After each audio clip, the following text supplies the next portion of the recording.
କେମିତି ଅଛନ୍ତି? ମୁଁ ତ ବହୁତ ଭଲରେ ଅଛି। ଆଶା କରୁଛି ଆପଣମାନେ ଭଲରେ ଥିବେ। ମୁଁ ଆଜି ଆସି ପହଞ୍ଚି ଯାଇଛି ଆମ କେନ୍ଦୁଝର ସହରର ଇଷ୍ଟଦେବ ବଳଦେବଜୀଉଙ୍କ ମନ୍ଦିର ପାଖରେ।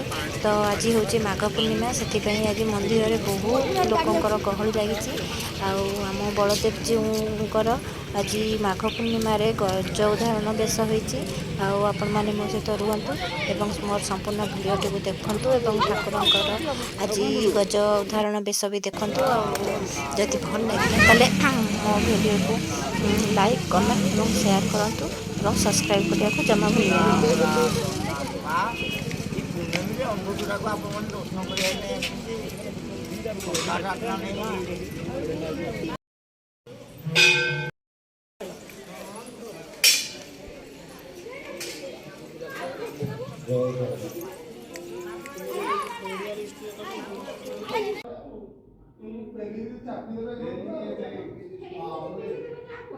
ଯାତ୍ରାଠୁ ବଳି କହୁଛନ୍ତି ସେଠି ଆଉ ଗୋଟେ ଜିନିଷ ନାହିଁ ବ୍ରାହ୍ମଣ ମାନେ ପୁରା ଶୋଷା ତାପରେ ଯୋଉ ଶୋଷୁଛନ୍ତି ଦେହ ଖରାପ ହେଇଛି। ଆମେ ଯାଇଥିଲୁ ପୁରୀବାର ମଝିରେ ଏ 3 ଦିନ 5 ଦିନ ହେଲା ଯାଇଥିଲୁ, 5 ଦିନ ଯଦି ଫାଙ୍କା ଯିବ ଟିକେ ଯାଇ ଠାକୁର ଦର୍ଶନ